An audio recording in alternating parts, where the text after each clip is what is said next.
The human warrior showed her bravery, and the two alien princes decided to marry her. Commander Sarah Chen stepped off the transport ship and onto the massive space station called Nexus. The metal floor felt cold under her boots. She looked around, with wide eyes at the most amazing sight she had ever seen. The station was huge. Its walls stretched up so high that she could not see the ceiling. Bright lights of every color danced across the surfaces. Strange creatures walked everywhere. Some had wings, others had multiple arms, and a few seemed to float in the air without. Touching the ground, Sarah touched the small Earth flag on her uniform. She was the first human to ever visit this place. The weight of that responsibility made her heart beat faster. "Welcome to the Tournament of Worlds," said a voice behind her. Sarah turned around and saw a tall, thin creature with blue skin and for eyes. It wore official robes that sparkled with tiny stars. "I am Coordinator Vexani," the creature said. "You must be the human representative. We have been very curious about your species." "Yes, I am Commander Sarah Chen from Earth," she replied, trying to sound confident. "Thank you for allowing us to participate."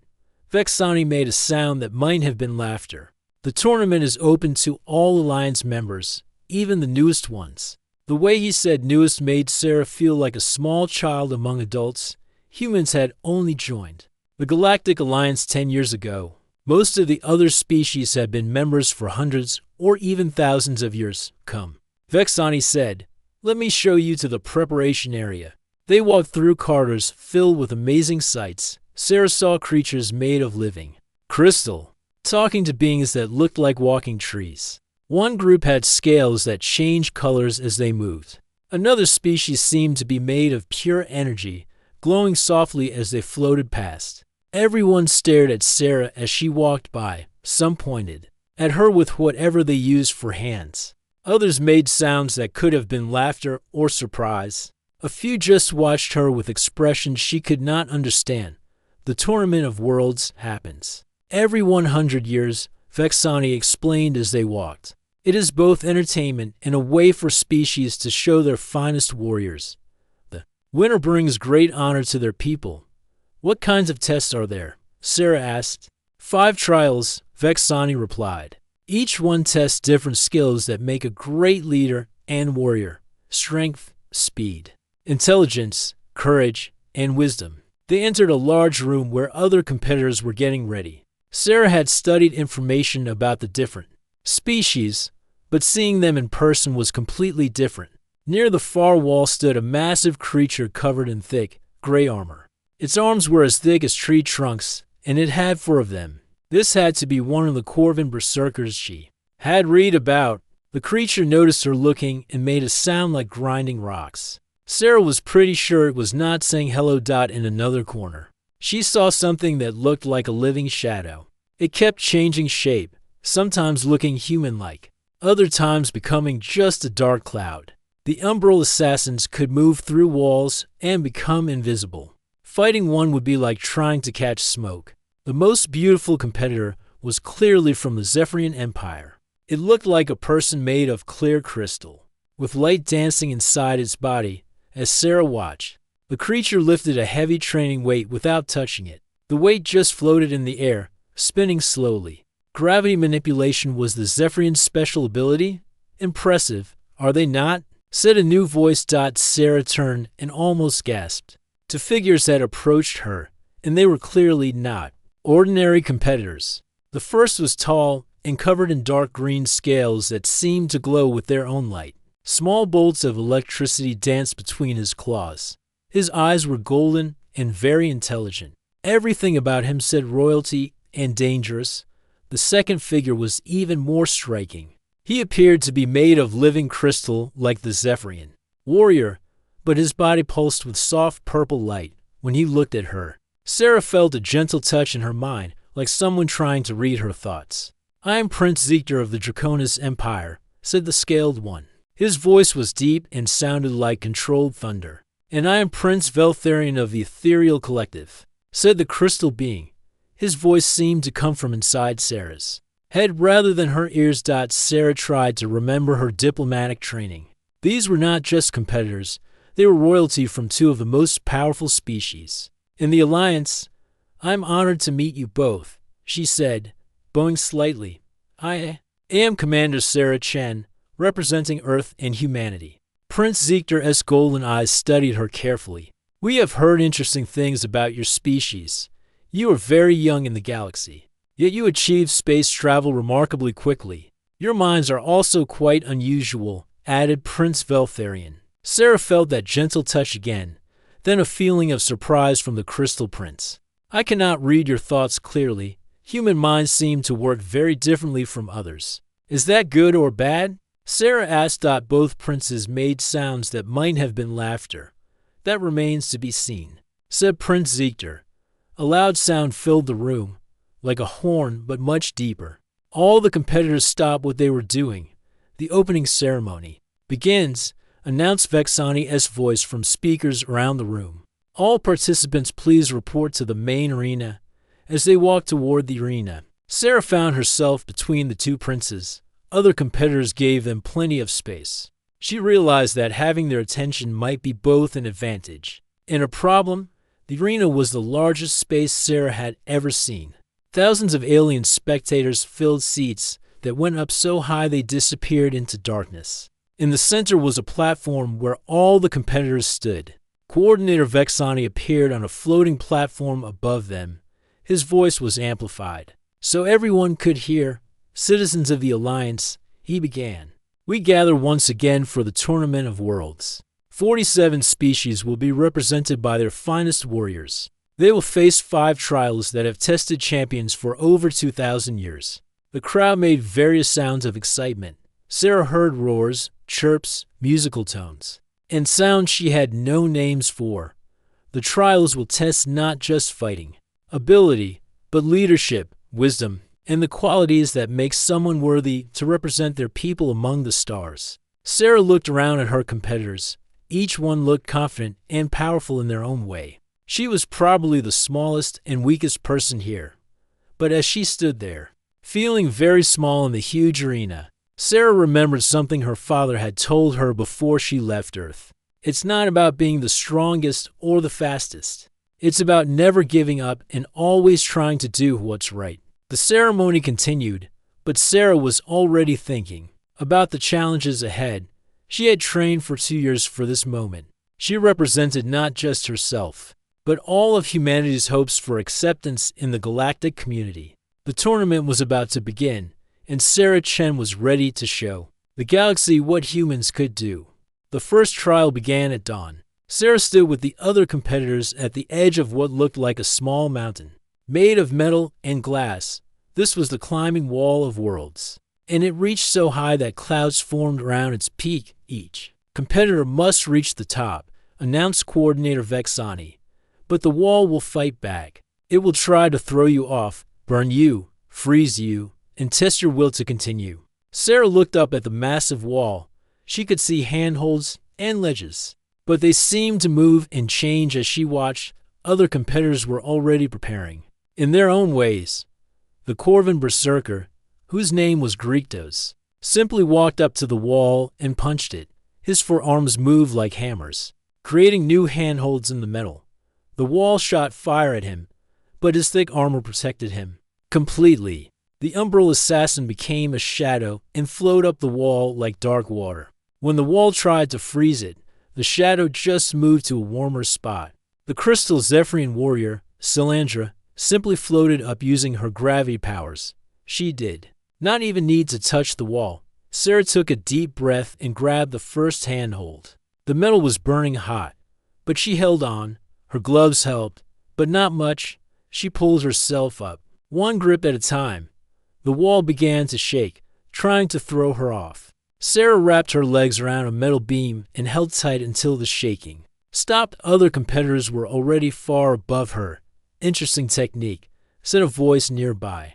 Sarah looked over and saw Prince Zichter climbing beside her. His claws could grip the metal easily, and electricity from his scales melted the ice that formed around him. I am not the strongest or fastest, Sarah said, pulling herself to the next level. But I can be stubborn. Prince Zichter made that sound like thunder laughter. Stubbornness can be a valuable quality. The wall suddenly tilted sideways, trying to make everyone fall. Sarah saw several competitors lose their grip and fall into the safety nets below, but she had wrapped her rope around a beam, and it held her in place. When the wall returned to normal, she was actually higher than before because she had not wasted energy fighting the tilt. Very clever, came another voice. Prince Veltharion was somehow climbing near her too, his crystal body glowing brighter. With effort, you work with the wall instead of against it. Sarah did not have breath to answer. The air was getting thin, and her arms hurt badly, but she kept climbing. She could see the top now, still far above but no longer impossible. She finished the first trial in 15th place out of 30 competitors. Not great, but not the worst either. The second trial was called the Maze of Echoes. It was a huge puzzle made of mirrors and sound. Competitors had to find their way through while being confused by false images and noises. Many competitors used their special abilities. Some could see through walls, others could hear the real sounds from the fake ones, and a few could just break through the mirrors. Sarah had no special powers. She could only use her human senses and brain. She quickly realized that the maze was designed to confuse aliens with superior senses. Their enhanced hearing made the fake sounds more confusing. Their advanced vision made the false mirrors more convincing. But human senses were basic. Sarah could tell the difference between real walls and reflections. Because humans were used to working with limited information, she also did something unexpected. Instead of trying to be quiet, she started talking to herself out loud. "This way leads to a dead end," she said. "That sound comes from the left, not straight ahead." The maze was designed to use her own voice against her. But Sarah had grown up with human technology that did the same thing. She knew how to ignore the echoes and focus on what was real. Other competitors heard her talking and became confused. They expected silence and stealth, not conversation. Sarah finished the second trial in 8th place. She was improving. The third trial was called the Battle of Elements. Each competitor had to cross a dangerous area filled with fire, ice, poison gas, and electric storms. Most relied on their natural abilities to protect them. Grikdos simply walked through everything. His armor was too strong for the elements to hurt. Salandra flew over most of the dangers using her gravity control. The Umbral Assassin became a shadow and slipped between the dangerous areas. Sarah had no special protection, but she had something else: engineering knowledge. She studied the pattern of the dangers. The fire came from vents in the ground. The ice formed when cold gas mixed with water. The poison gas was heavier than air, so it stayed low. The electric storms followed metal paths. Instead of trying to survive the elements, Sarah figured out how to make them work for her. She used the fire to melt ice, creating safe paths. She guided poison gas into areas where it would block her competitors without hurting anyone. She used metal debris to redirect lightning away from where she needed to go. "What is she doing?" Sarah heard one alien spectator ask. "She is turning the battlefield into a tool," answered another. Prince Ziegler watched from his viewing area with great interest in Draconis culture. Using the environment as a weapon was the mark of a true warrior. Prince Veltharion was equally fascinated. Sarah's mind worked in patterns he had never seen before. She did not just react to problems, she turned problems into solutions. Sarah finished the third trial in 7th place. The other competitors were starting to notice her. "The human is more dangerous than she looks," said Salandra to another competitor. "She fights like no species I have ever seen," agreed a warrior from the insect-like hive collective. But Grikdos, the massive Corvin, was not impressed. He approached Sarah after the third trial. "Little human," he said in a voice like grinding stone, "you have done well in these games, but games are not real battle. When the true fighting begins, your tricks will not save you." Sarah looked up at the huge alien. Even his smallest arm was bigger than her whole body. "Maybe not," she said calmly, "but I will still try my best." Grikdos made a sound of disgust. "Your species is weak. You do not belong among real warriors. The Alliance made a mistake accepting humans." Other competitors gathered around to watch. The tension was building.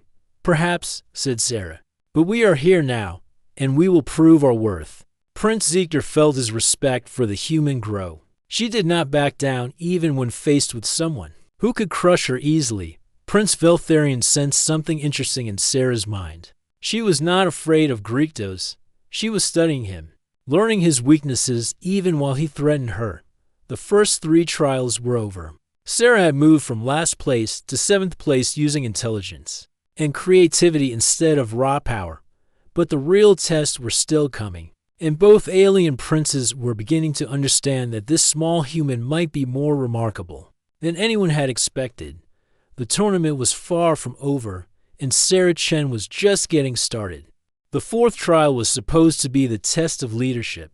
Sarah stood with the other competitors in a large training room, waiting for instructions. She had moved up to 5th place after the 3rd trial, and both alien princes had been watching her more closely. Coordinator Vexani appeared on his floating platform, ready to explain the next challenge. But before he could speak, alarms began blaring throughout the station. Red lights flashed everywhere.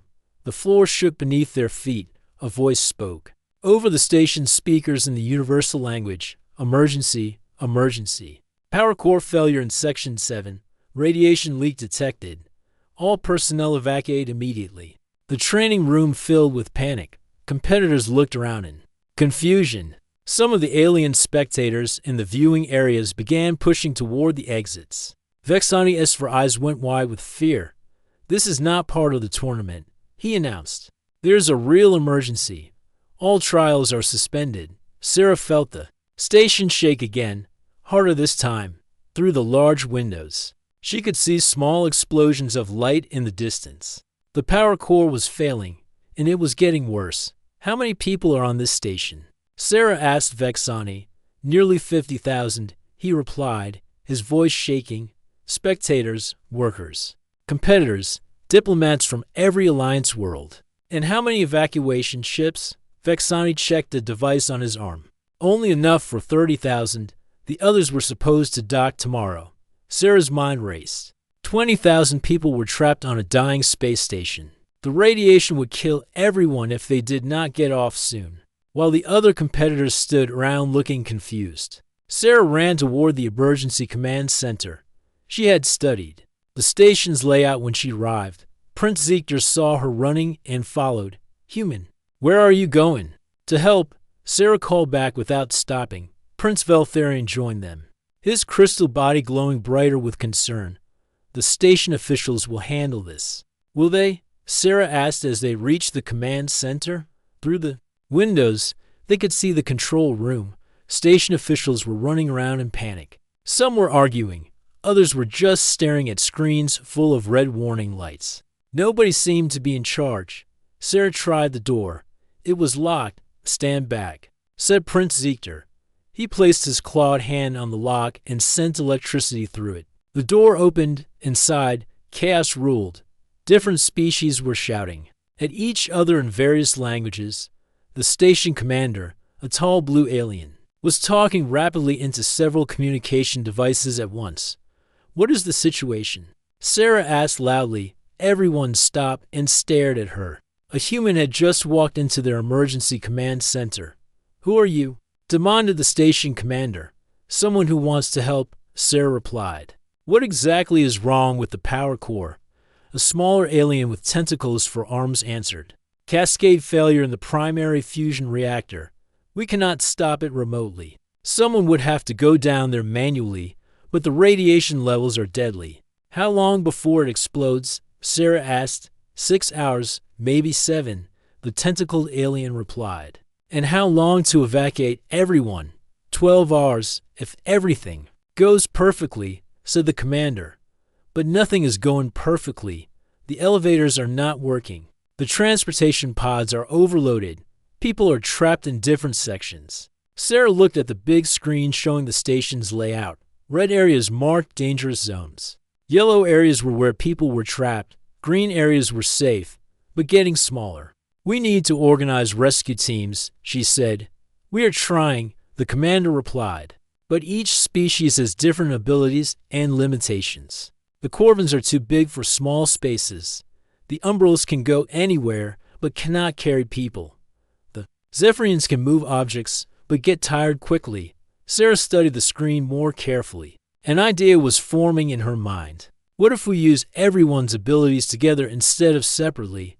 The room fell silent. Everyone looked at her. Explain, said Prince Veltharion. Sarah pointed to the screen. Look at Section 12. There are 300 people trapped behind collapsed walls. The Corvins cannot fit through the small openings, so they give up. But what if the Corvins make bigger openings while the Umbrals scout ahead to find the safest paths? She pointed to another area.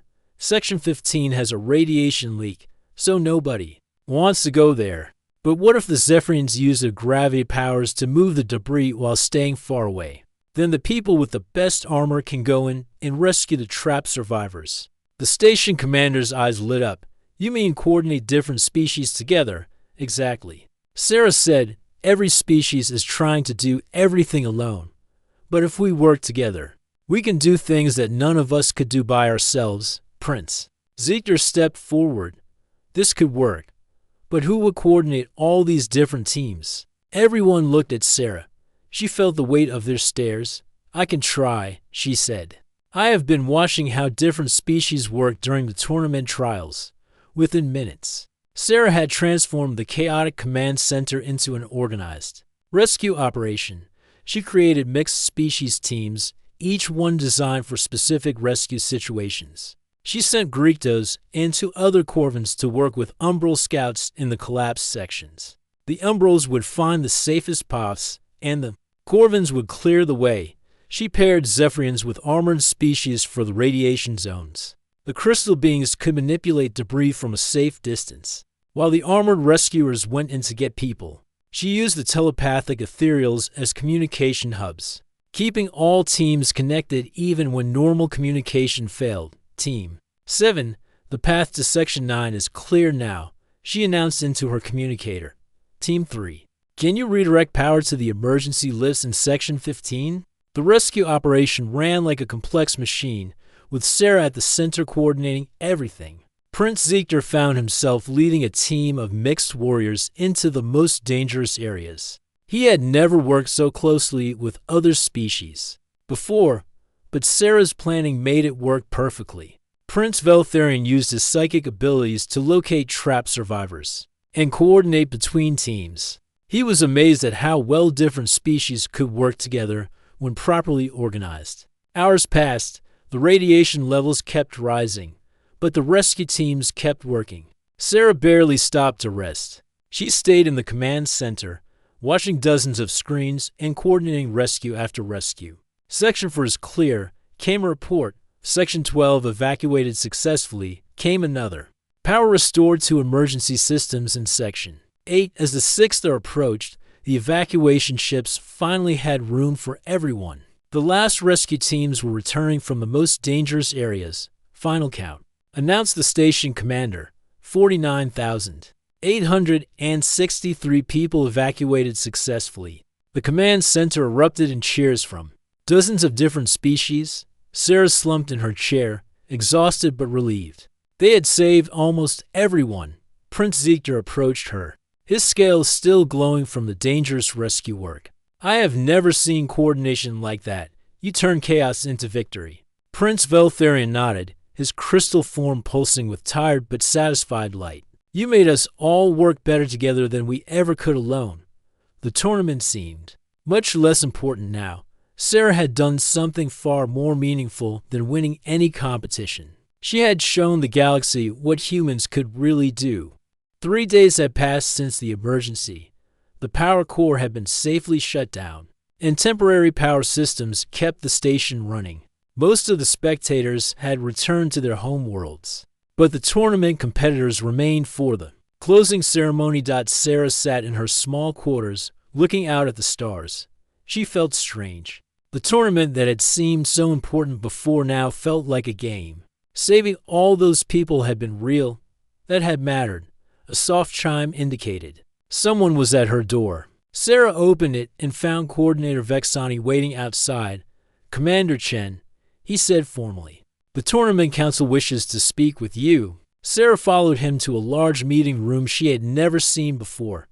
Inside, representatives From all the major alliance species sat around a curved table. At the center sat the tournament Grand Master, an ancient being whose species Sarah did not recognize, Commander Chen. The Grand Master spoke in a voice like distant thunder. "Please sit." Sarah took the chair they indicated. She felt very small surrounded by so many important aliens. "The Tournament of Worlds has a long history," the Grand Master continued. "For over 2,000 years, it has tested the finest warriors. From across the galaxy, we have seen displays of incredible strength, speed, and skill." Sarah wondered if she was in trouble for interrupting the tournament. However, the Grand Master said, "We have never seen anything quite like what you did 3 days ago." The room's large screen activated, showing footage from the emergency. Sarah watched herself coordinating the rescue teams, organizing different species to work together in ways they never had before. The fourth trial was supposed to test leadership under pressure, said one of the council members. "You faced a real test instead of our artificial one, and you succeeded beyond anything we have ever witnessed." Another council member, a crystalline being like Prince Veltharion, spoke up. "You did not just show personal courage. You brought out courage in others. Species that normally compete with each other work together because of your guidance. The Corvin rescue teams are calling you Battle Sister," added a third member. "That is their highest honor. They have never given it to a non-Corvin before." Sarah was surprised. "I just did what needed to be done." "Exactly," said the Grand Master. "That is what makes it remarkable." The screen changed to show testimonials from different species representatives. "The humans showed us how to be better than we thought we could be," said a Zephyrian commander. "She turned our weaknesses into strengths by pairing us with the right partners," said an Umbral Scout leader. "I have never worked so well with other species," admitted a Corvin team leader. "The human way of thinking made us all stronger." The Grand Master leaned forward. "Commander Chen, the Tournament Council has made a decision. We are officially declaring you the winner of this year's Tournament of Worlds." Sarah's mouth fell open. "But I only finished 5th in the trials." "The trials test individual abilities," explained the Grand Master. "But the true purpose of the tournament is to find those who represent the finest qualities of their species. You have shown us something entirely new. Leadership that brings out the best in others." The room filled with various sounds of approval from different species. Sarah felt overwhelmed. "There is more," the Grand Master continued. "As tournament winner, you have attracted the attention of some very important individuals." The doors to the meeting room opened. Prince Ziegler and Prince Veltharion entered together. Both wore formal ceremonial clothing that made them look even more impressive than usual. "Commander Chen," Prince Ziegler said, bowing slightly, "I wish to speak with you about an important matter." Prince Veltharion also bowed, as do I. The Tournament Council members exchanged glances. This was clearly something they had expected. "We will leave you to discuss this privately," said the Grand Master. The council members filed out, leaving Sarah alone with the two princes. Prince Ziegler spoke first. "Sarah Chen, I have watched you during these trials with growing respect. Your courage in battle, your intelligence in solving problems, and your leadership during the crisis have impressed me greatly." He paused, seeming to choose his words carefully. "In my culture, when a warrior proves themselves worthy, they are offered the chance to join the greatest houses. I wish to offer you more than that. I wish to offer you a marriage alliance between our species." Sarah's eyes widened. She had not expected this. Prince Veltharion stepped forward. "I too have been greatly impressed by your abilities. Your mind works in ways that fascinate me. The way you see solutions that none of us could imagine alone is remarkable." He also paused thoughtfully. "My people value intelligence and wisdom above all else. You have shown both, plus something we had not considered before, the ability to make others smarter. By working together, I also wish to propose a marriage alliance." Sarah looked back and forth between the two princes. Both were sincere, she could tell, and both offers would mean incredible things for humanity. "These are great honors," she said carefully. "Can you tell me what such alliances would mean?" Prince Ziegler's scales glowed brighter. "Marriage to me would unite the Draconis Empire with humanity. Your people would have access to our military technology and protection. Our warriors would learn your tactical innovations. Together, we could become the strongest force in the galaxy. Prince Veltharian's crystal body pulsed with soft light. Alliance with the ethereal collective would give humanity access to our advanced sciences and psychic knowledge. Your creative thinking combined with our research capabilities could solve problems that have puzzled us for millennia. We could advance both our civilizations beyond anything either could achieve alone. Both offers were amazing. Either one would secure humanity's place in the galaxy forever. But something bothered Sarah. She thought about the rescue operation, about how well different species had worked together when they stopped competing and started cooperating. Your offers are incredible, she said slowly, and I am honored that you both think I am worthy. But I have a question. Both princes waited. During the emergency, we saved almost 50,000 people. We did it because dozens of different species worked together, each contributing their unique abilities. No single species could have done it alone. She looked at both princes. Your offers would create alliances between humanity and one other species. But what we learned during the crisis is that the best solutions come when many species work together, not just two. Prince Ziegler frowned slightly. You are concerned about choosing between us? I am concerned about limiting ourselves to old ways of thinking, Sarah replied. Both your civilizations are amazing. Both have things that could help humanity grow. But maybe there's a better way than traditional marriage alliances. Prince Veltharian's mind touched hers gently, and she sensed his curiosity. What are you suggesting? I'm not sure yet, Sarah admitted. But I think the answer might be something none of us have tried before. Both princes exchanged glances. They had expected her to choose between them, or perhaps ask for time to decide. They had not expected her to question the entire concept of traditional alliances. You continue to surprise us, said Prince Ziegler. That is why we are both interested in your people, added Prince Veld Harion. Sarah smiled. Maybe that is exactly why we should try something completely different. The conversation was far from over, but Sarah could see both princes thinking about her words. The human way of solving problems was affecting them. Again tomorrow, she would give them her answer. Tonight, she needed to figure out what that answer should be. Sarah woke early the next morning and spent hours walking through the station's observation decks. She watched the stars and thought about everything that had happened. The two princes had given her until noon to decide between their marriage proposals, but Sarah had spent the night thinking about something completely different. At exactly noon, she met Prince Ziegler and Prince Veltharian in the same meeting room where they had made their offers. Both princes wore formal robes and looked ready for her decision. Have you chosen? Prince Ziegler asked directly. His golden eyes showed confidence, but also nervousness. I have made a decision, Sarah replied. But it is not the choice you are expecting. Prince Veltharian's crystal form pulsed with curiosity. Please explain. Sarah took a deep breath. Both of your offers are incredible honors. Marriage to either of you would give humanity amazing advantages. Your peoples would gain valuable partners. These are good proposals. Both princes waited, sensing there was more. But I think we can do something better. Sarah continued. Something that has never been tried before in the galaxy. She activated the room's display screen.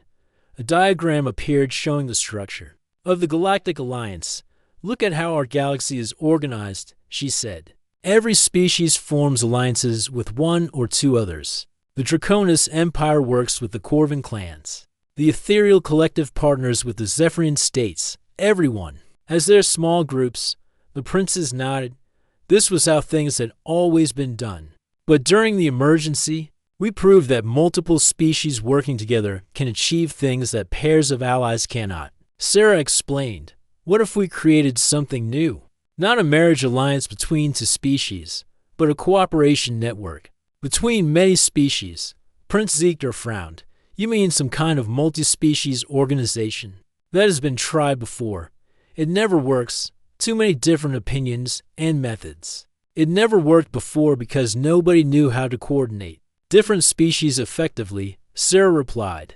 But humans have something that might make it possible. What is that? asked Prince Veltharion. We see patterns differently than other species, Sarah explained, during the rescue operation. I could see how each species' abilities could complement the others. Humans seem to be naturally good at organizing different types of beings to work together. She changed the display to show her rescue team assignments from the emergency. Look at these combinations. Corvin's strength with umbral stealth. Zephyrian gravity control with ethereal telepathy. Each pairing worked because I could see how their different abilities fit together like puzzle pieces. Prince Ziegler studied the display.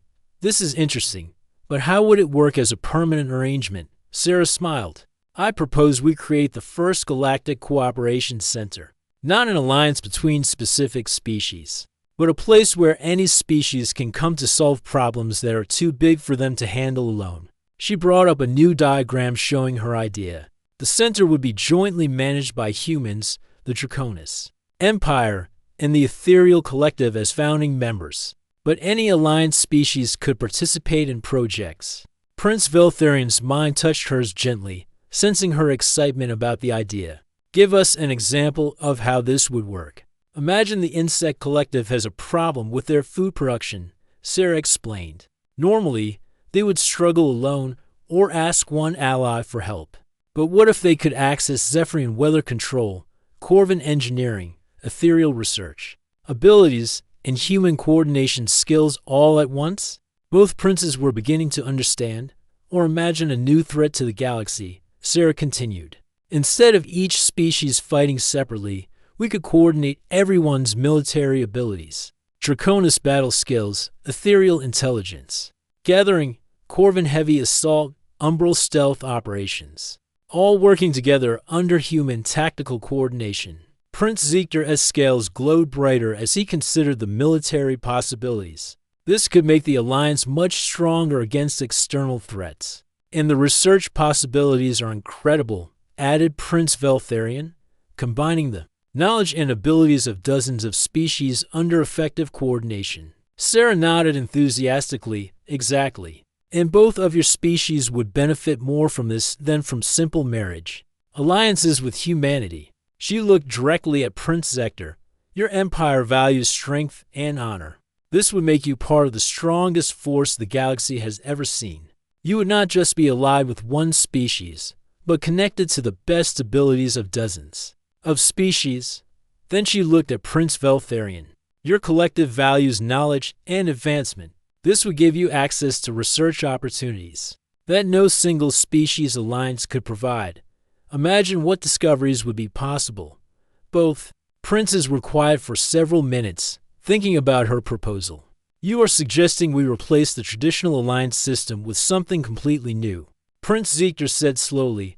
I am suggesting we add to it, Sarah replied. Species can still have their traditional alliances, but when they face problems that are too big for small alliances to solve, they would have this cooperation center to help them. Prince Veltharion spoke thoughtfully. And humans would be the coordinators because of your natural ability to organize different species. Humans would help with coordination, yes, but this would not be a human organization. It would belong to everyone who participates. We would just be one piece of a much larger puzzle. Prince Ziegler stood and began pacing, which made small electric sparks dance around his claws. This is either brilliant or completely crazy. Maybe both, Sarah admitted. But so was the idea of having dozens of species work together during the emergency. And that saved 50,000 lives. Prince Veltharion's crystal form pulsed with decision-making energy. What would you need from us to make this work? Support from both your governments, Sarah replied. Resources to build the first cooperation center. And most importantly, willingness to try something that has never been done before. Prince Ziegler stopped pacing and looked directly at her. You are asking us to risk our reputations on an untested idea. I am asking you to help me prove that the galaxy can be better than it has ever been before. Sarah replied. The room fell silent. Sarah could hear her own heartbeat as she waited for the responses. Finally, Prince Veltharion spoke. My people have always valued new knowledge and new ways of thinking. This proposal offers both. Prince Ziegler nodded slowly. And my people respect those who are willing to fight for something greater than themselves. You are fighting for the entire galaxy to become stronger. Both princes looked at each other, then back at Sarah. We accept your proposal, they said together. Sarah felt a wave of relief and excitement. Really, confirmed Prince Ziegler. Though I admit, this is not how I expected this conversation to go. Prince Veltharian's mind brushed hers with amusement. You continue to surprise us. Sarah Chen, I suspect that is exactly what the galaxy needs. 6 months later, the first Galactic Cooperation Center opened on a space station between the 3 founding species territories.